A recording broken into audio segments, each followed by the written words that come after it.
Zohran Mamdani is not just a New York story anymore.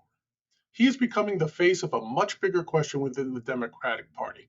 And that question is affordability the problem, or is it actually capitalism that's the problem? Look, voters are angry for real reasons. Rent is brutal. Healthcare is expensive. Childcare can feel impossible. Also, children sometimes can feel impossible. But the Democratic Socialist answer is always the same to these issues: more government power, more regulation, more redistribution, and more political control. Clintonian Democrats at least pretended that markets mattered. The Mamdani wing says the market itself is the villain. So today on Liberty Lens, we're asking, when Democrats promise relief, how much freedom are voters being asked to trade away? And to help me answer this question, that actually may have a little relevance in this election year with the midterm elections coming up, none other than my friend and co-host, Mr. Mike Tomat. Mike, how are you feeling today? Great to be with you, John. I always enjoy the fascination of discovering how you're going to frame up today's conversation. It's the most important reason why you and I should not speak for an hour before these recordings, Yes. because I'm just delighted every time. I thought that you nailed it. Particularly appreciated the Clintonian reference, right? And to answer what perhaps you meant as a rhetorical question, how much do we trade off? We give up a lot. We give up a lot when we invite a government that thinks that government is good, Right. because you just bring in people with that philosophy. So the answer is you give up a lot. But I don't know that I would characterize it as a trade-off. I think it's just dead weight loss. I just don't think you get anything for it. You know, Right. you get a bunch of people who are very good at saying they care about you. It's all about empathy, with the possible exception of the Upper East Side of Manhattan, is, extending sympathy. Right. It's very hard for them to relate to the folks for whom they're ostensibly standing up in some weird class on class sense.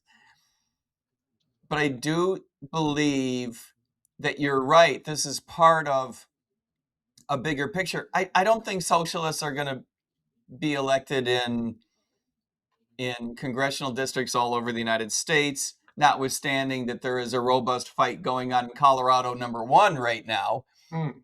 between whom I understand to be something like a 29-year incumbent centrist Democrat, not even really a centrist Democrat, a fairly liberal Democrat.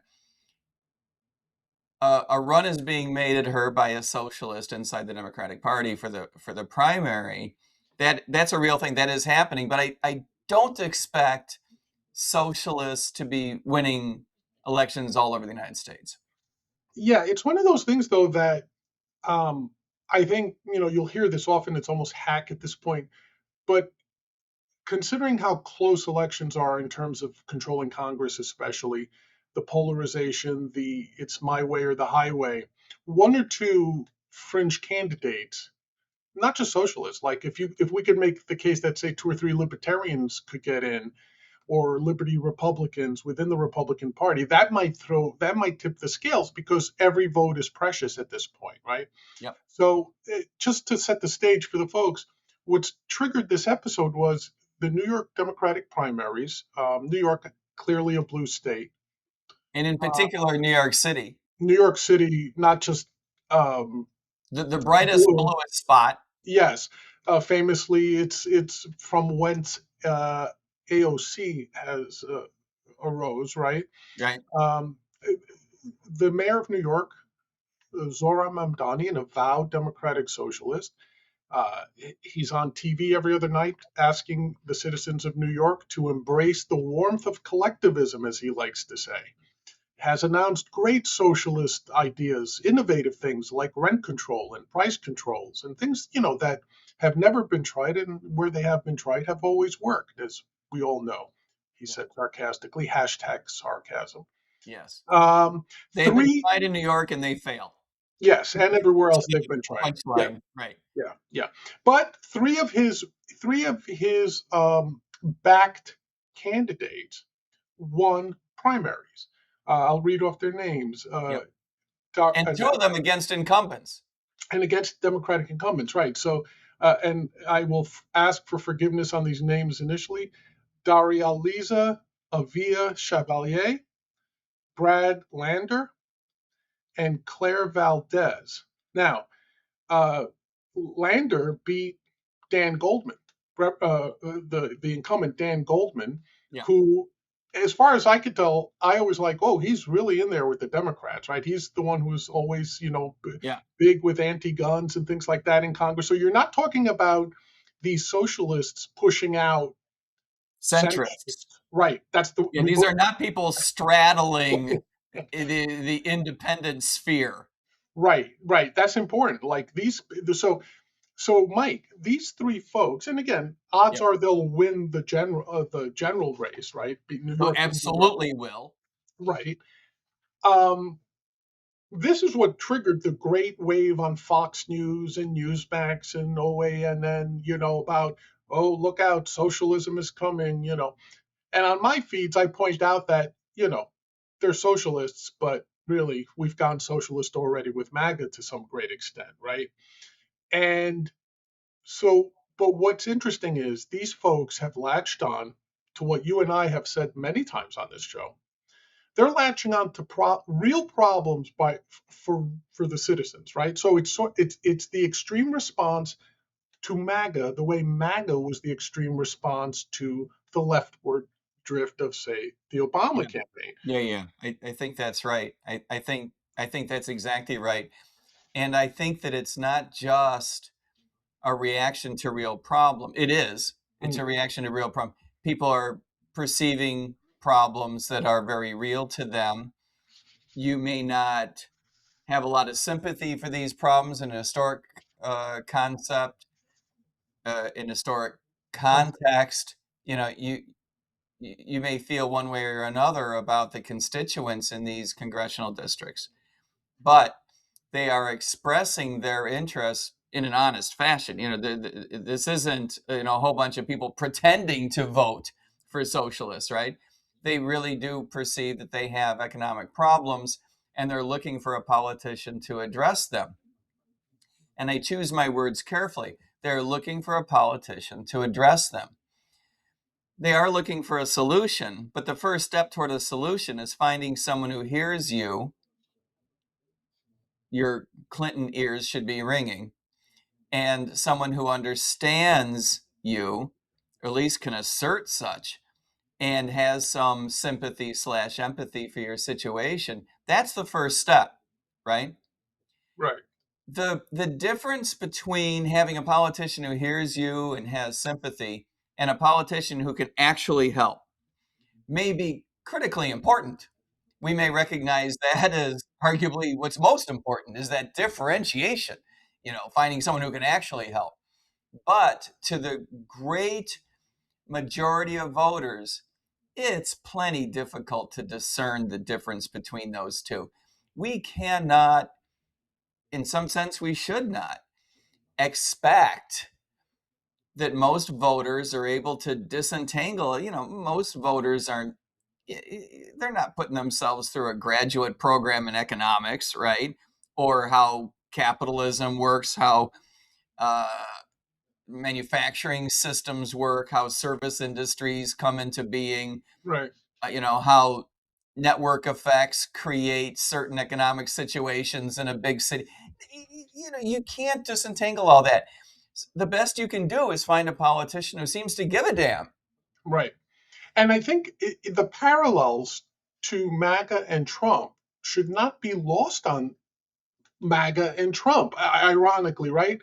One of the strengths Absolutely. of Donald Trump when he came on the scene for his first administration was this thing that Republicans had forgotten, right? Which was there are working class people, there are these concerns that are not being addressed. And Trump, despite any people like me, perhaps people like you, Mike, who pointed out the flaws of his economic policies, that they're not really conservative policies, they're not really libertarian policies, right? Tariffs don't work. Whatever They're we not could what come we up used with. to call traditional Republican policies, Exactly. most Didn't matter. importantly. Did not matter because the majority of people who voted for Donald Trump felt they had someone who acknowledged their pain points, their pressure points. Absolutely. And in that sense, John, we've said this many times, you and I both, a huge proportion of the reason Donald Trump came to power is the behavior of the Democratic Party for many years leading up to that. Hmm. And if you're a huge Donald Trump fan, you're glad about that reaction. Frankly, even if you're not much of a Trump fan, you've got to be glad about the reaction, right? Allowing the Democrats to stay in power and lean into everything from critical race theory. Yes, I can defend that assertion. And all of the woke silliness, all of the Marxism, the class on class warfare, all of the money spending and the overregulate. Yes, this is why Trump came to power. And just focusing on that narrow piece, that's a good thing. It's a good thing that you have a backlash to stupidity. Right. Don't take away our right to a backlash to stupidity. Well, the shoe is on the other foot right now. Our party, the Republican Party, our party has not done a great job of indicating to people that we understand their problems and that we care. Hmm. The president has not helped in this regard the last few months, right?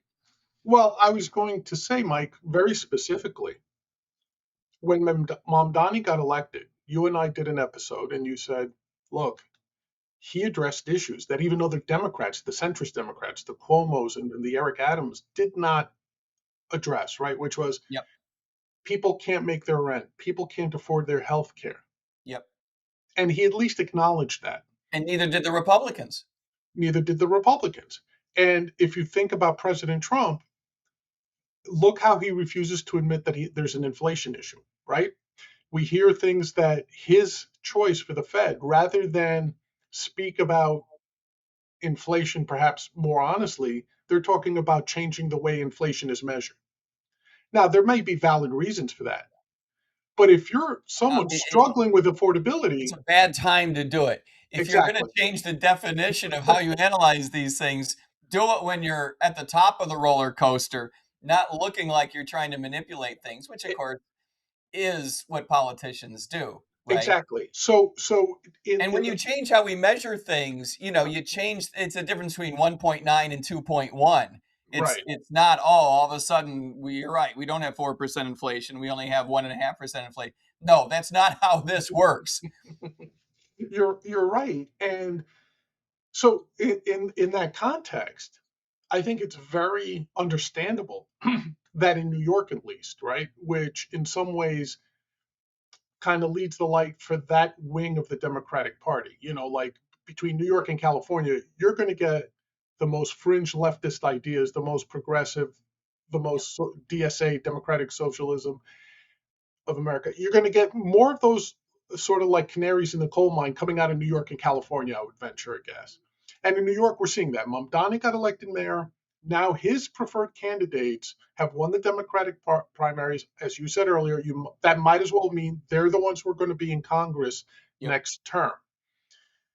With Democrats, I think they're up for the midterm elections overall. They're averaging +6, Yep. heading as far as we can tell right now by most of the polls. The Senate By the is polls and the predictive markets. and the Yep. predictive markets, Yep. and both of those things are now also saying the Senate stands a 51% chance of flipping. Now that's a I coin hadn't toss, seen literally. that a number. The last one I saw was a 40% chance of flipping. It's at 51% now. Again, That's dangerous. that'll change every day, by the way. Yeah, So I yeah, want, but but still, that anyone suggested it's up to 50% at any point in time is a big deal. even someone like myself who has since the beginning of this year said the House is flipping big for Democrats. Even I held back a little bit and said, I don't think the Senate is going to go. I still don't think the Senate's going to And flip, it but may not. But the fact that it's even at a coin toss right now, is a huge. That's an earthquake. That's a big deal. right? So That's a big deal. before we get into the actual DSA policies that seem to have taken hold in these New York races that might be spreading, may or may not, we'll talk about that. But politically, I want you to tell me, is this a signal to the Democrats? Hakeem Jeffries is kind of playing down those New York socialist wins in the primaries. He's still trying to hold on to like whatever he was holding on to, say the Obama slash Biden sort of branded Democrat Yeah. plan. Do you think this is an opportunity, if not for the general, at least for the Democratic primaries that are coming up? Do you think this is the start of, like, say, let's get these socialists, let's be more loud and proud, guys. Let's get out there. You mentioned Colorado one. There might be some other races where you might have some socialist leaning or centrists who are not going to adopt socialist language, right? What do you think? No. Okay, why not? No, I Walk don't. away I with think this. that Hakeem Jeffries is doing the right thing by playing dumb and putting his head in the sand.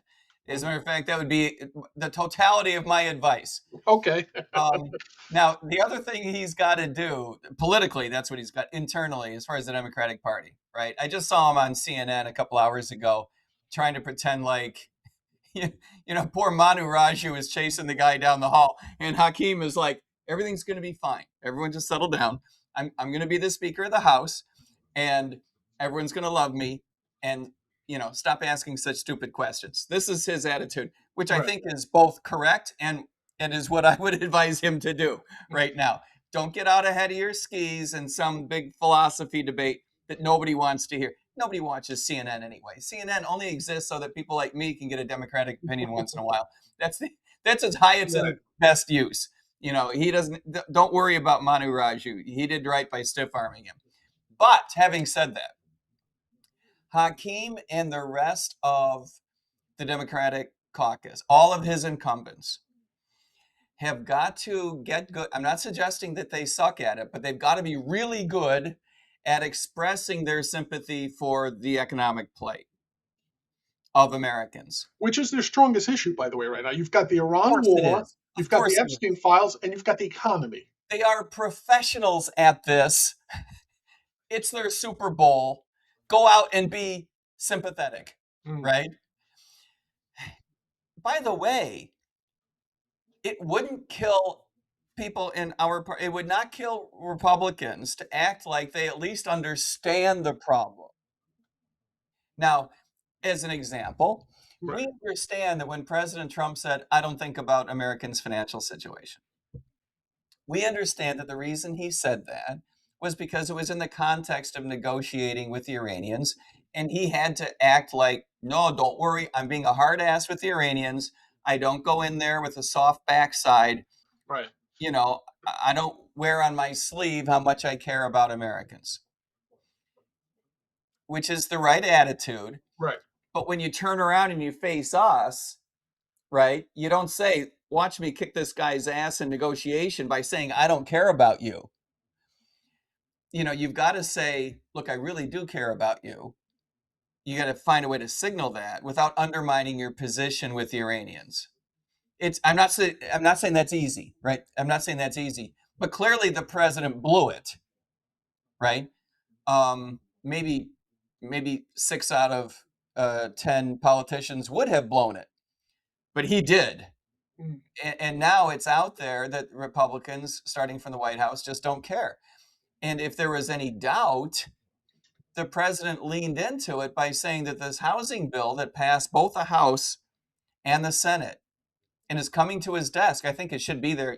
I don't know how long it takes for these things to make it down Pennsylvania Avenue. It seems like it's been in the truck on the way for 2 days now, and it's only like 2 miles.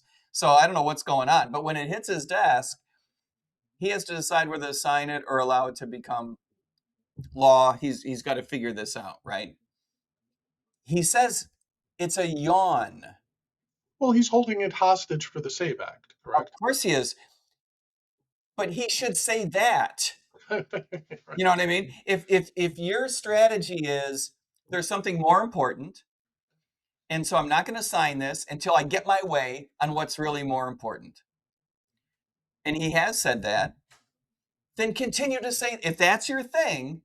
I'm not saying that's necessarily a good idea, but if that is your thing, you need to say that. Right. What you do not say is that everyone else in your party has crafted this bill because they care about the American people, and you consider it to be and I quote, a yawn. Now, you can say it's really important. I'm sorry I have to hold this hostage, Right. right? But it is important, and we need to get both of them done.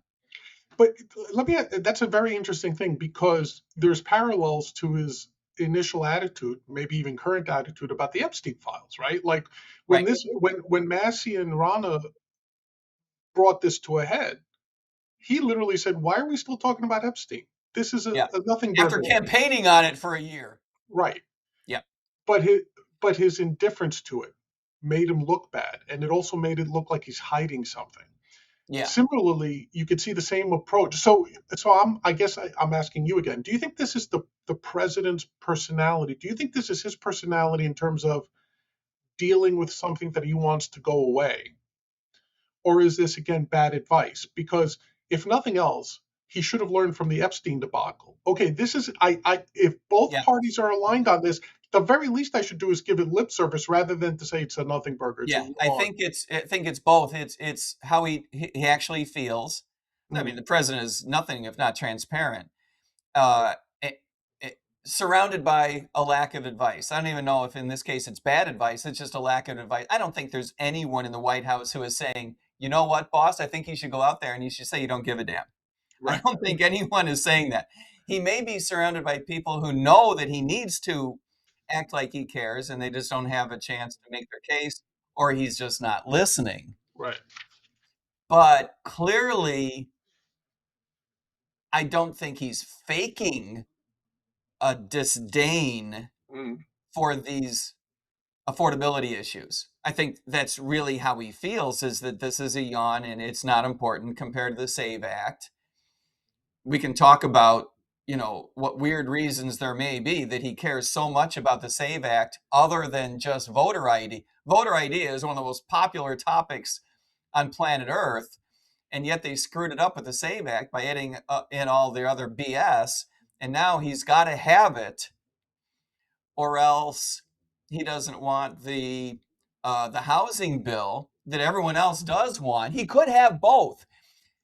And that's one of the things that's so weird, is that he's demanding the SAVE Act include all of the stuff on top of voter ID. If he just settled for voter ID, think about this. If he settled for voter ID, he would get Democrats on board It's a and weird thing. Democrats on board for the housing bill. He would be a bipartisan king. Mm. And interestingly and importantly, this is not what he wants. It's interesting because I think I don't know if it's just that he's getting hit on too many sides and he just can't process everything, or his priorities shifting under his feet too quickly. But when you look at, to your point, all he has to do is say, okay, let the housing bill go through, and I'll strip out just the voter ID part. And to some extent, I can agree that Trump doesn't understand this stuff. And not understand conceptually, meaning the principles involved in each, but I mean the politics of it. To me, this is where Mike Johnson, for example, or Thune, if he was on good terms with the president, should come up to him and say, like, listen, here's what you could get, no problem. To your point, we could get voter ID. Take away all the other nonsense, picture ID, whatever. We'll give in to the Democrats saying there's no cost to the voter, and then you'll get the housing bill. It'll make you feel like you care about everything again. Blah blah blah. Yeah, you get two bites of the apple if you play this right. And so why aren't the congressional leaders of the Republican Party, or do you think they have said this to the president, and either the president or his advisors are like, no, sir, Yep, sorry. absolutely. I think that they have made the case because it's too obvious not to, Okay. right? It's like coming to a mathematician and saying 3 and 3 is 7, and then thinking the mathematician is not going to say, it's 6. It's 6, right? Of course they're going to say that. You can't go to the leaders of the Republican Party in the House and the Senate and say, I want all of this bill, and not expect them to say back, 2/3 of it is wildly popular. If we just get rid of the BS, we're greased for victory and we can high five with the Democratic leadership. We'd be political gods for the rest of the year. Of course they told him that.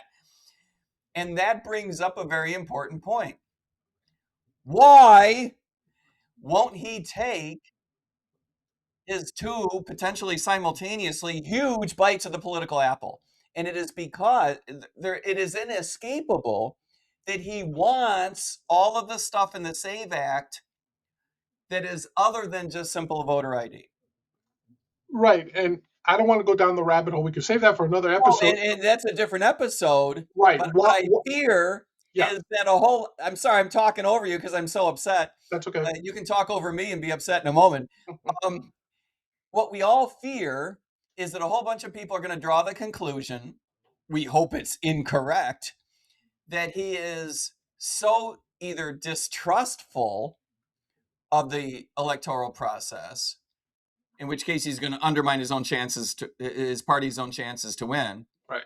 or he anticipates having to do something that would make other people distrustful of him. I'm not going to spell this out, right? That's a bad look for the president of the United States, for the president of a republic constitution. That's a constitutional republic. Beg your pardon. That's Gotcha. a bad look.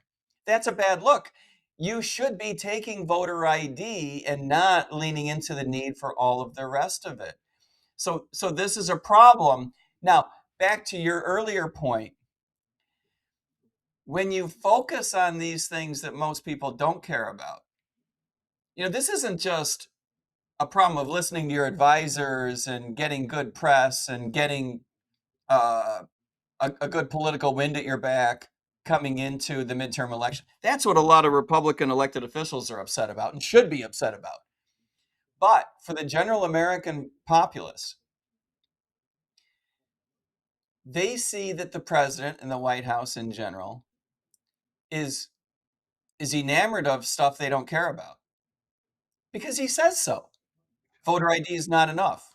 The housing bill is not. It's a yawn. The housing bill is a yawn. Did you see my swimming pool? I'm sorry, my reflecting pool. Did you see the arch? Did you see The the space ballroom. fair? Did you see? Did you see? Did you see? Right? All these things that are not what we know. Wait for it. People in Manhattan are demanding someone care about, which is why they're voting for communists. That's what's linked. That's what is at stake. These things, in other words, the case that I would like to make, John, is that yes, these things are backlashes to previous uncaring politicians in power, but they're not backlashes merely in the sense of you said something stupid, so I'm going to punch you in the face. There is an element of that, right? When Democrats talked a whole lot about stupid woke things and Trump punched him in the face and won the White House. That Right. happened. But there's another kind of backlash, and that is a backlash against a vacuum. The old saying, nature abhors a vacuum, right? Right. Something that's going to fill the gap. If you act like you care about stuff that we don't care about, we're gonna fill that. You talk about woke, we're gonna fill that with a politician who actually cares what we care about. Mm. And if you're a actually, if you're any kind of an American, you like the idea of a politician telling you your nation is fundamentally good. We're good people. You're a good person. I try to be a good person. We're all trying to do the right thing here, and we don't need a bunch of Democrats telling us we suck. That's filling a vacuum.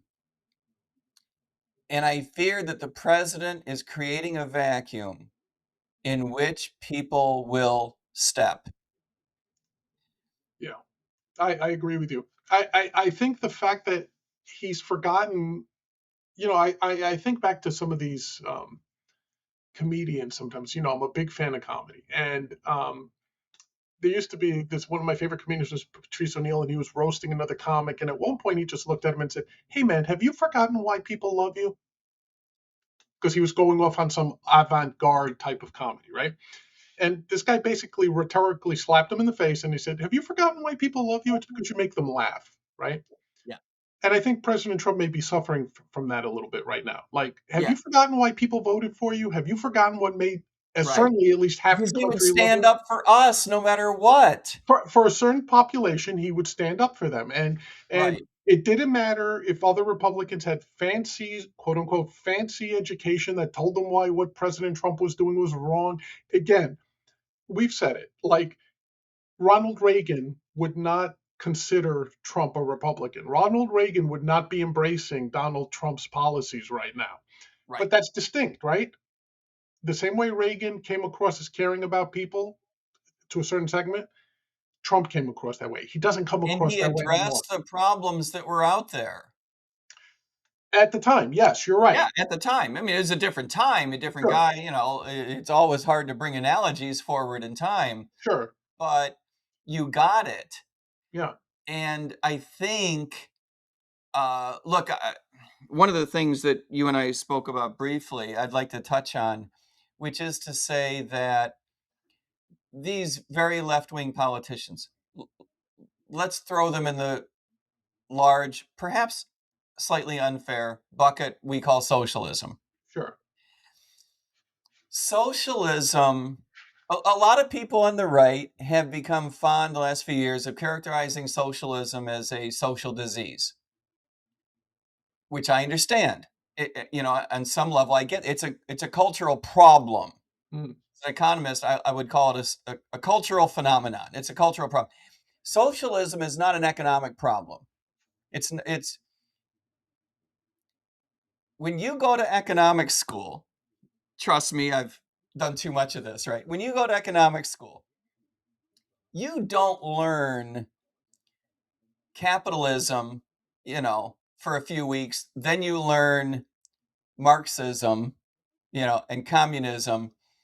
And then, talk among yourselves, figure out which one like. No self-respecting economics program teaches Marxism. Now, you might have a class in the history of economic thought, mm, right? We all have to take that. You have to take your lumps and watch old videos and you know, right, uh, you start all the way back with Aristotle and you work your way forward. So you have to go through Karl Marx. But that's not the same thing as I'm going to teach you how it works. And then, some of you might go to work for Marxists and some of you might go to work for Cap. No, that's not how this works. Economics is about reality. Markets are real. Markets are how the world works. Socialism is a cultural phenomenon that undermines the way the system actually works. Socialism is a view of economics which is not correct, which is left over from a bygone era that predates the science of economics. The analogy would be, putting leeches on your sister when she has a fever because you skipped the last 3 centuries of medical science. It's not an alternative view, right? It's an alternative view in the sense that you never got reality. right. And it's funny because as you're talking, the examples you cited were the ones bouncing around my head, the leech thing, and Right? it's so obvious. But you're right. It becomes not an issue of economics because I think if you talked about economics, whether you're talking about pure socialism, communism, whatever, and I hate the people who say, "Can you give me the book definition?" I was like, "Yeah, can you?" And then if you do, does it make it any better? Of course not. Right. So it's like it's a useless point. But the thing is, it's become, to your point, a cultural issue. It's a social issue. Like, again, the example I would use is the same New Yorkers who voted for these DSA candidates and believe in their policies and the rent control and the seizing of property from landlords who are cruel and hate Right. humanity. Like, they're the same people walking around with Che Guevara shirts. And when you ask them, Right. like, do you know who this guy was? Like, He was a felon. He he was was a a violent felon. he was a mass murderer, literally. Literally. And when I say mass murderer, people don't understand. He killed a lot of people. That's what a mass murderer is. But I mean, personally, like Hitler was a mass murderer, but he did it through his subordinates. I'm not saying that's any better, but Che Guevara Just to be literally, clear, we're not saying that's right, better. but Che Guevara literally put guns to people's temples and pulled the trigger. He enjoyed killing a lot of people. Yeah, So you if should you're not be wearing that T-shirt. right, and when you ask these folks, do you even understand You the shouldn't be wearing a Hitler T-shirt saying, "Well, he was a socialist. I'm a socialist. We have a lot in common." No, right, that's not how this should work. right? So it's a cultural thing. Somehow there's been this myth that these are the true protectors of the people, and that plays into what you said, right? So when Mamdani came into office, why? He addressed like, hey, I'm going to give free bus rides to everybody. The buses will be free in New York City. And if we Uh, had buses in the 17th century, I'm pretty sure that's what people would have been advocating, right. right? Yeah. His other big thing is rent. He wants to control rent. He wants to freeze all units in certain buildings. And if the landlords don't comply or they go broke, the next step is the city will use some sort of eminent domain to seize those buildings. Okay. Now, these are things that people voted for. And Not that's be, not so new. They have that in Havana. of course, and that's the point, right? There, to your point, there's no economic theory, there's no math, there's nothing that says this adds up. It doesn't add up, No, right? it's We for all know people who that. don't believe in economics. It's for people who believe that the sun goes around the earth. It's not an alternative astronomy. It's an absence of astronomy. Right, it's not a debate. It's not let's try it to see what happens, right? It doesn't work. And there's no way you can put pen to paper to make the math numbers add up.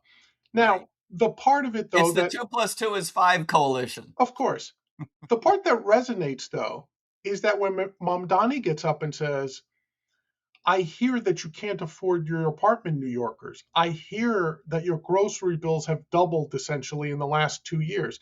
I hear that you don't want to send your kids to Iran for some crazy rich person war for where the billionaires profit. That's what resonates. We know the solutions are doomed to fail. It's not like rent control hasn't been tried in New York, San Francisco, Chicago, all the big urban areas, and it's failed. You get fewer units. Rents go up anyway. Quality of living goes down because why would a landlord improve their buildings or maintain their In buildings? Havana, you have to be careful to not literally get hit in the head by a brick falling off of an apartment building. Right. But, aside from the usual refrain of that's not real socialism, it's Oh, it not is. right. No, but I'm saying even if you just take that out of the DSA's playbook, right? To your point, it's that someone came out and said, I understand. You Of guys are course. hurting, right? Of course. And you can't talk people out of it. And of course, if you live long enough like we have, Mike, you've seen this cycle every 20 years or so. This is the response to when Republicans forget who they represent. Trump smacked Democrats in the face by saying nobody cares about the wokeness, nobody cares about your DEI initiatives. People care about protecting the border. People care about their jobs. People Right. this that. To the Right. extent that Law and order and making ends meet and right, affordability and the American dream. And when you stop talking about that, you've just gone, into you're where your competition used to be with right. a different narrative.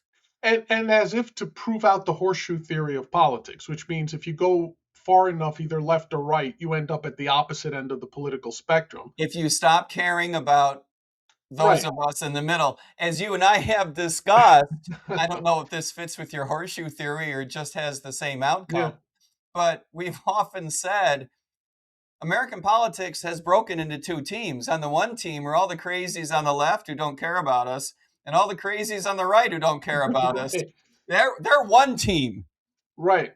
and they're all about fighting each other and gaining power and maintaining power for themselves, getting reelected, and not solving any problems, spending all of our money, enriching the size of the government as well as their own pockets. Right?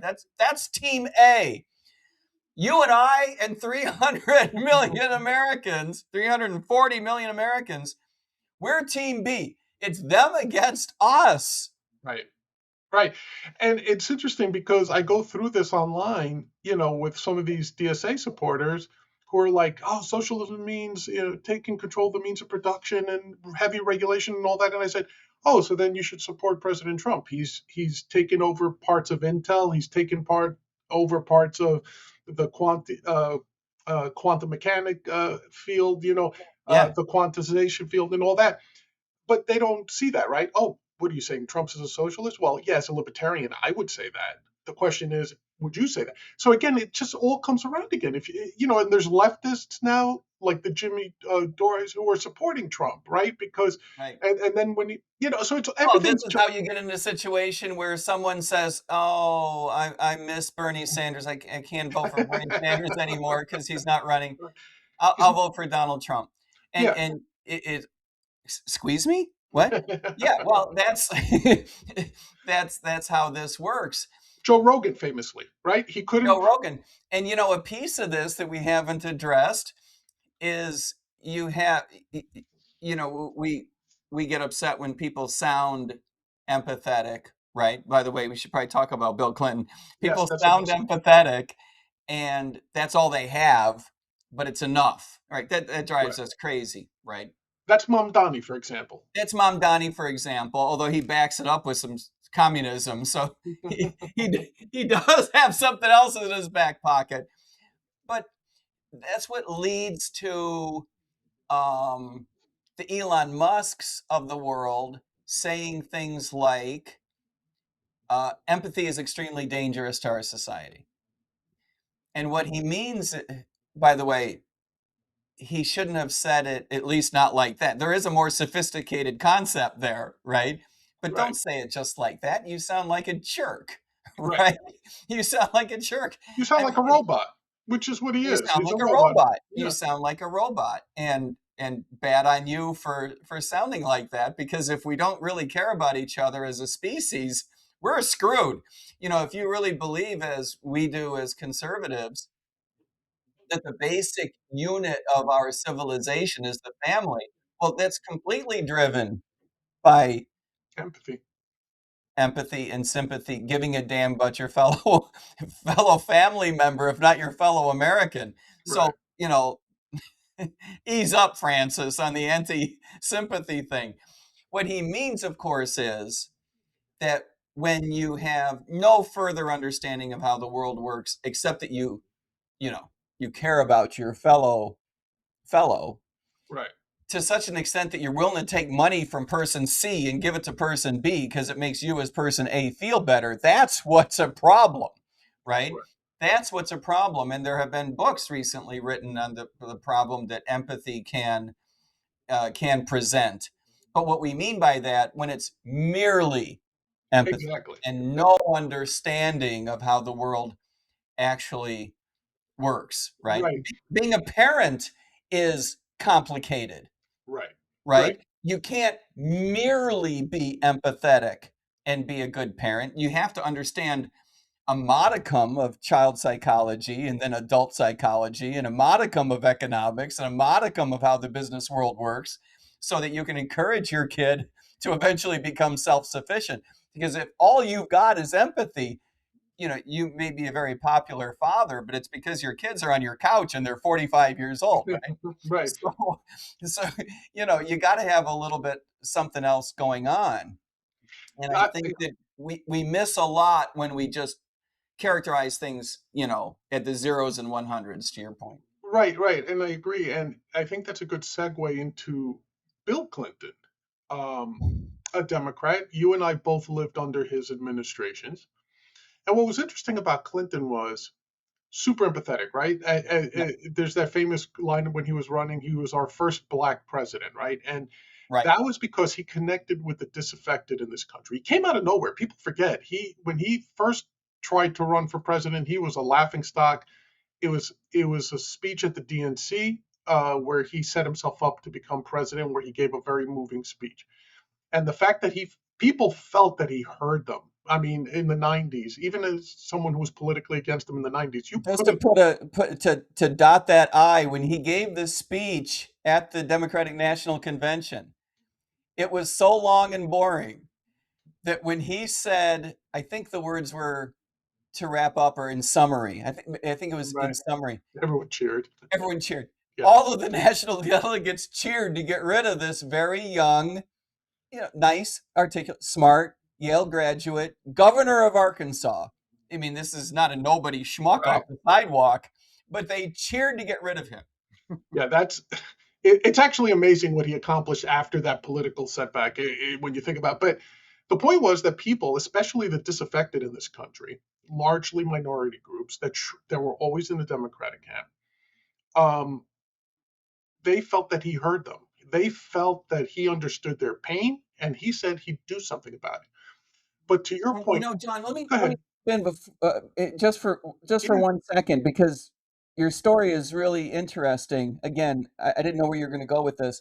It's interesting that you put your finger on Clinton started out without, monotonically increasing success, right? right. And you correctly pointed out that dismal speech Speech. event at the DNC, but there's another one. Remember, he was, I believe, the youngest governor in the history of Arkansas. Easily the youngest statewide elected official when he got himself elected as Attorney General. Right. He becomes governor, and I want to say in Arkansas it was like a 2-year term, not a 4-year term. So you stand for I don't remember, but yeah, okay. election all the time. Yeah. He lost his first re-election bid,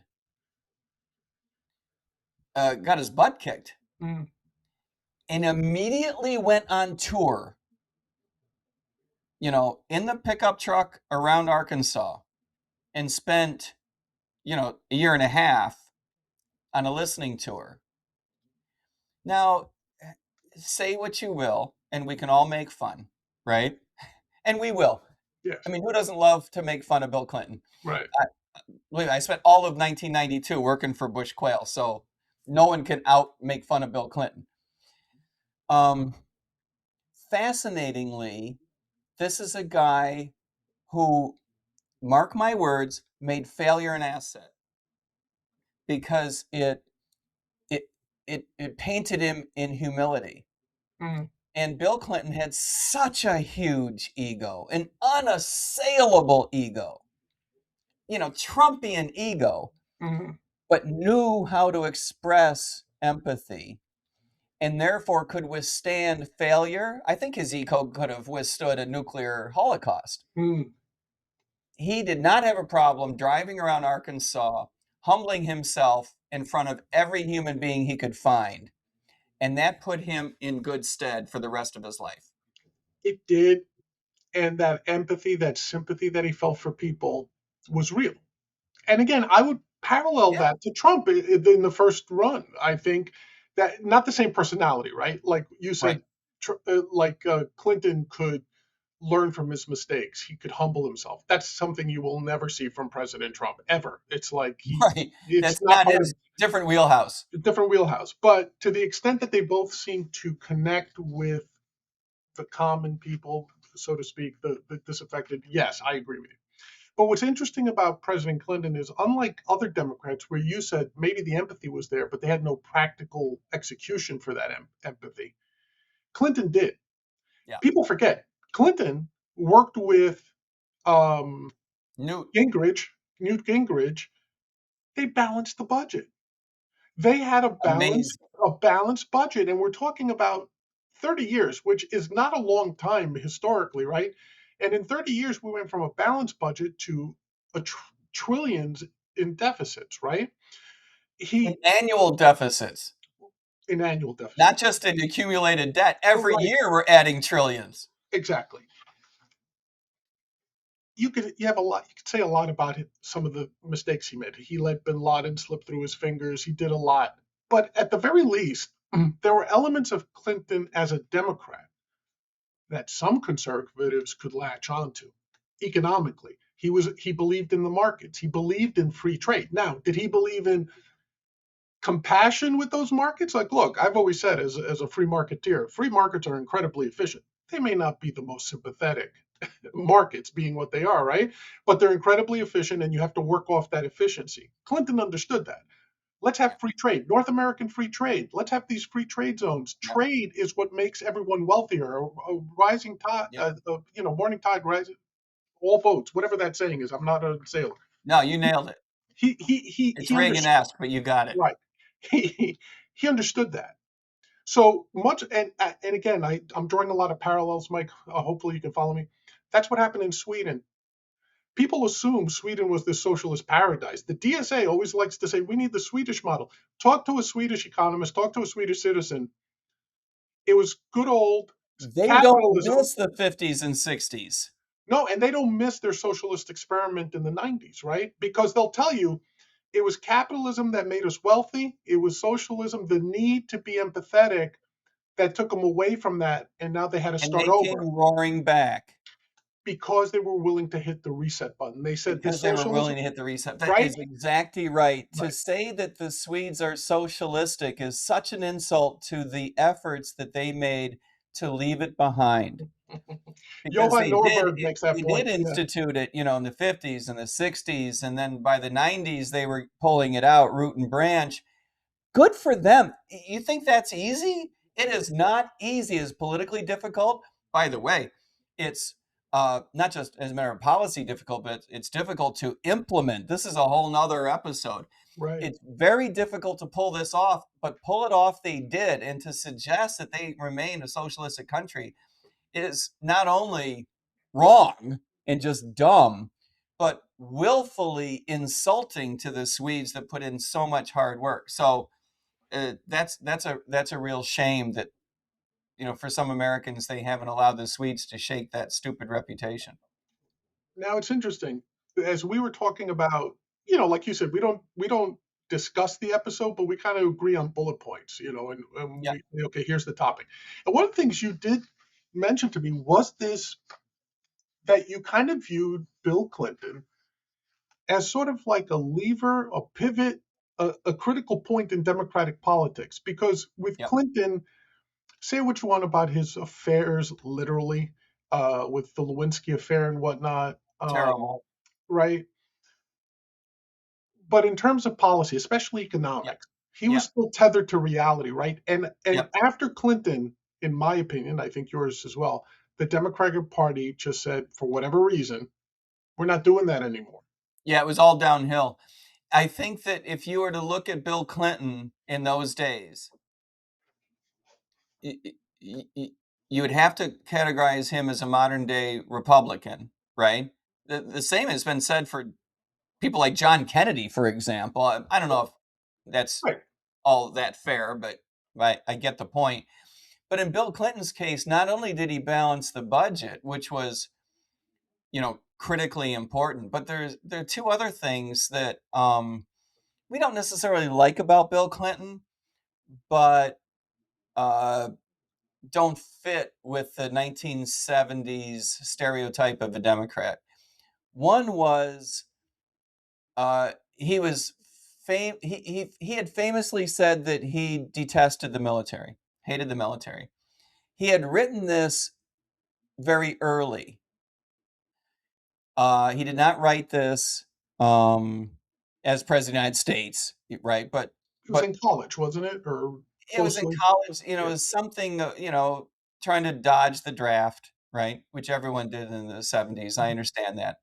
I was too young to try to dodge the draft. I was one of those really young, stupid conservatives who actually wanted to register. It's a very weird thing, when I was Right. 18 and 19. But Bill Clinton had famously detested the military, and he carried that with him. It was an albatross around his neck politically that it had come out the way that it had. It came out the way 19-year-olds talk. It didn't come out the way that he wished it had when he was a 49-year-old president of the United States. Right. Um, but what the kernel, Kernel, sorry, that he carried forward with him of, call it truth or call it his core fundamental belief, is that he hated war, right? He hated the way the military was used, the projection of power, the imposition of the American will on nations around the world. That is what we should hate. That is what we should hate. We shouldn't hate the military. We don't hate fellow Americans because they have the guts to stand up in the face of violence to keep the rest of us safe and protected. That's aiming your hatred in the wrong direction. Right. But you get that about Clinton. The other thing that, besides hating war and hating deficits, the Sister Souljah moment Mm. was uh, was important, and it was important to him, right, as a Democrat and as a candidate. Before Who, you continue, tell us about this. yeah, Define what the Sister Soldier moment was for people who are sister, as too she young. called herself, Yes, was a rapper, a poet. a performing recording artist. Okay, and she had said things, lyrics, had said things that would make your hair turn white if it weren't already, right? Racially inspired, racial injustice inspired. She would say bad things about white people. It would imply bad things about white people, but Right. we need to do this and we need to do that. You get where this is going, right? And Clinton, during the campaign, much to my personal chagrin, because I was deeply embedded as a member of the communications team for Bush Quayle 92, but during the campaign, he said something really smart. And that is, if you were to reverse the words black and white, you wouldn't like it. You wouldn't tolerate it. This is not who we are as a people. Can you imagine a politician saying that 10 years ago? 10 minutes ago? Can you no, Yeah. no politician in the Democratic Party would have the guts to take on an important cultural figure and say, no, you shouldn't say bad things about white people, and you're being divisive. I recognize that we have racial problems in this country, but this isn't the way to solve them. Yep. And to those, I'm sorry to interrupt, but Yeah. it's so important because at that time also, it was widely viewed that the key to a Clinton victory would be the minority vote. It was very obvious to everyone. He had to turn out the black vote, the Hispanic vote, which were already Democratic voting blocks, but he needed to turn those out in a huge way. So for him to risk someone who was popular with those voting blocks.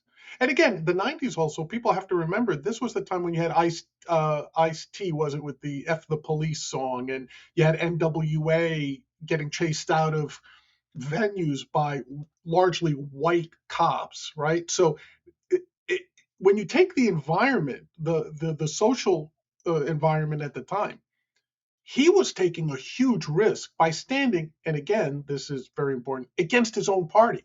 This was not him, Yes, he was not one of 500 politicians in the Democratic Party saying this. right, and it wasn't like he targeted a Republican policy, right? He was targeting Right, he's not taking on Perry Cuomo. exactly. He's Kids, taking on kids, his own ask your party. parents. So when you say like a politician had a today, it's come to mean you're going against the orthodoxy of your party. That's what a Sister Soldier moment means, right? So Thomas Massey had a Sister Soldier moment when he stood up for the Epstein victims because it was against President Trump's wishes. It was against the MAGA movement politically when he got up and said, even though the president has told me to stand down, I'm not. Clinton did the same thing. He was the OG with this. That's where may hear the phrase Sister Soldier moment. To your point, is he stood up and said, no, this is nonsense. What we're proposing here, terribly unfair. You can't accuse him of being a redneck conservative, for example, from Arkansas if when he ran, as we had said, by being very sympathetic to the minority vote. And importantly, did very well with Yes, the African American vote, absolutely. right? No Black doubt. voters turned out for Bill Clinton. They They still love him to this day. they To love this him to day, this he's a day. revered. His wife, they don't care about, to be honest, as a voting bloc. But Bill Yep, Clinton, to this day, is considered like someone beloved in the African American community. exactly. And this is so. I'm glad that you brought this up the way you did. It's so important. It, it- I'm going to say something that I think is so obvious. I'm almost embarrassed I have to say it. Black Americans are every bit as conservative as white Americans. In many ways, yes. Black voters do not want to put up with any more racist bullshit than white voters and vice versa. You don't win black votes by sounding like Sister Souljah. And Bill Clinton proved that. And then the Democratic Party forgot that and acted like they had to be Sister Souljah to win over the black vote. And then when they got slapped in the face by Donald Trump, who did attract a lot of young black male voters, the Democratic politicians acted as though those who voted for Donald Trump were in some sense disloyal to the Democratic Party. Well, that famous face. Who was it? Was it Biden who actually said, or was it Hillary who said? I don't. So I misinterpreted. They're If not you really ain't black. voting for me, you ain't black. Black, exactly. That was Hillary, wasn't it? It was Joe Oh, Biden. it was Joe Biden. I'm sorry. I knew it was one or the other. And holy cow, That's horrible. horrible, insulting, right? Yeah, yeah, Stupid. yes. And from the standpoint of people like you and I, you and me, who analyze these things, as a financier and an economist, stupid, stupid, Yeah. stupidly wrong, and politically stupid both. And you don't usually get two bites of the stupid apple with one sentence. Well, it's also racist too, right? It's very clear. Absolutely. It's Culturally like stupid, analytically stupid, and politically stupid. Three bites of the stupid apple with one sentence. so. I love what you said. Like Clinton proved your premise, and then immediately the Democrats forgot about it. Yep. So let me ask you this. Maybe we close on this. We're now at this point where, as you and I have repeatedly said, the Democrats should be huge victors this midterm election. Huge. They've got more than one. It's like President Trump and MAGA is handing them not one, several major issues: the economy, the Iran war, the Epstein files. All these things are being handed to the Democrats on the silver platter, but they're only showing +6 in the House, according to markets and polls, and only a coin flip in the Senate.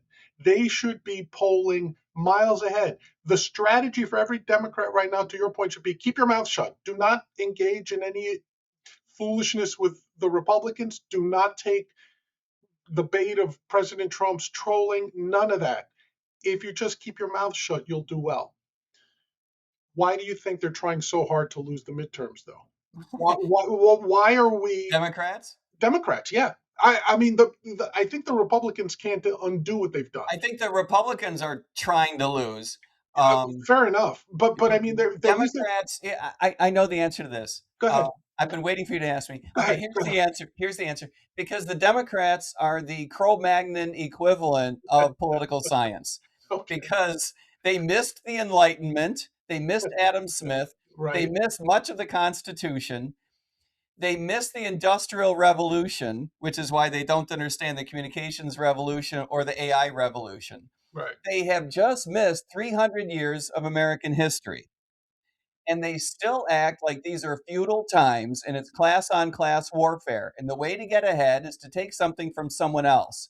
Right. The big lesson of the Sister Souljah moment was that Bill Clinton stood up against what wasn't even yet called, except out of grad school, critical race theory. Mm. But he did it. And critical race theory blossomed after that based on a Marxist view that victims needed to be treated differently because even the law, the justice itself is something that we have misunderstood because the world is defined by class on class warfare, which is an idea that comes out of a zero-sum economic view of society.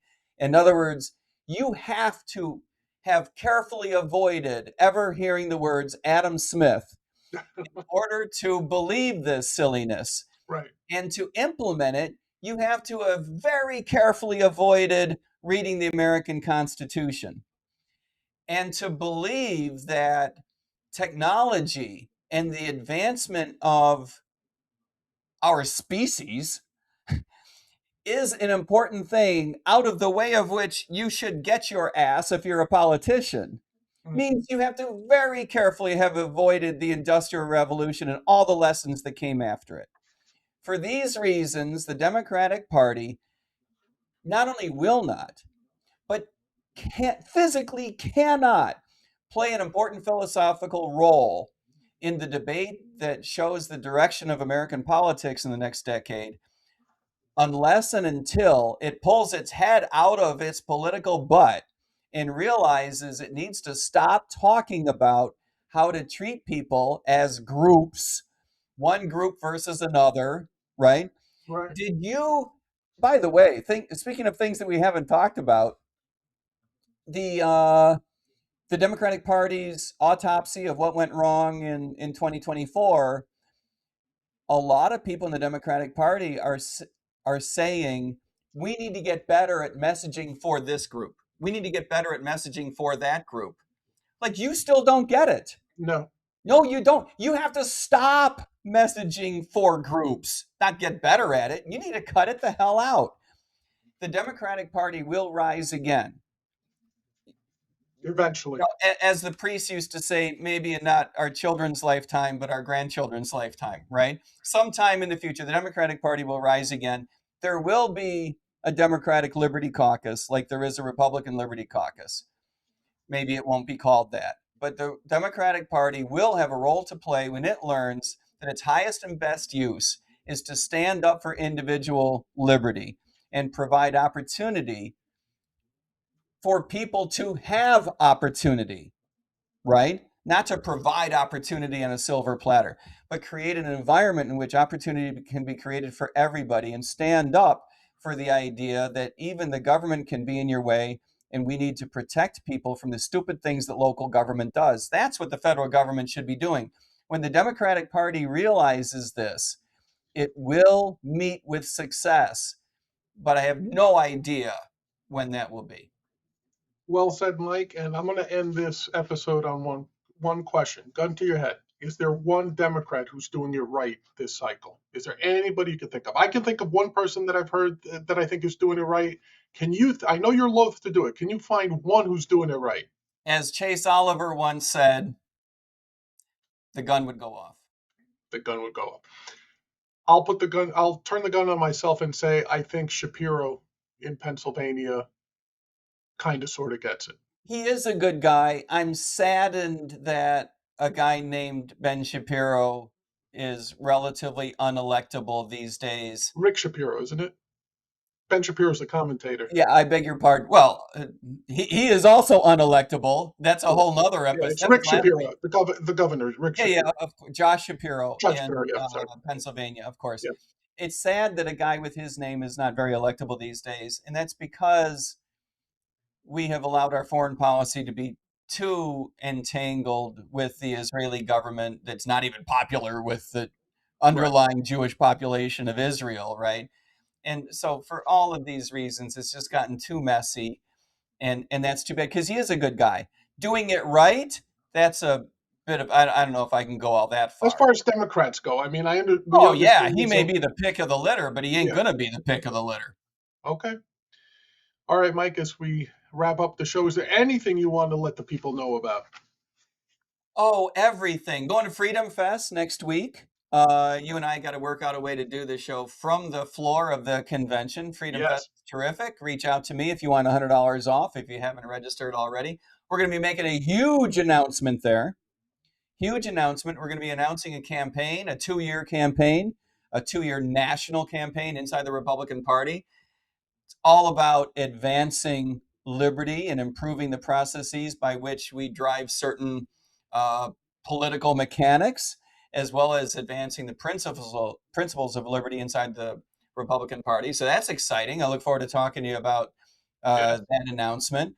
We're bringing a team of 9 to Freedom Fest. By the way, we're going to have, where's my camera? We're going to have a book signing, which is very exciting. And two of the guys in the book, Broken, available on Amazon, 2 of the guys in the book who wrote essays will be there with me And all three of us are going to be at the book signing, which is very exciting. We'll be giving some books away. We have a general session and a breakout session. It's going to be a tremendous amount of fun and very, very exciting. So I look forward to talking to you about that on the other side. And if you're going to Las Vegas anyway, and you find yourself in Vegas having a good time at the shows and gambling, If you stop by find yourself Freedom in Fest. Vegas and nothing to do, And nothing to do, show up at Freedom Fest. Or the other way around. Go to MikeTermott.com. You'll find all the information there, MikeTermott.com. Also, do us a favor, hit like, smash the subscribe button. It really helps us out with the YouTube algorithm. We really appreciate it if you could do that. All right. Until next time, this has been Big John from my friend and co-host, Mr. Mike Termott. We'll catch you all again. Peace.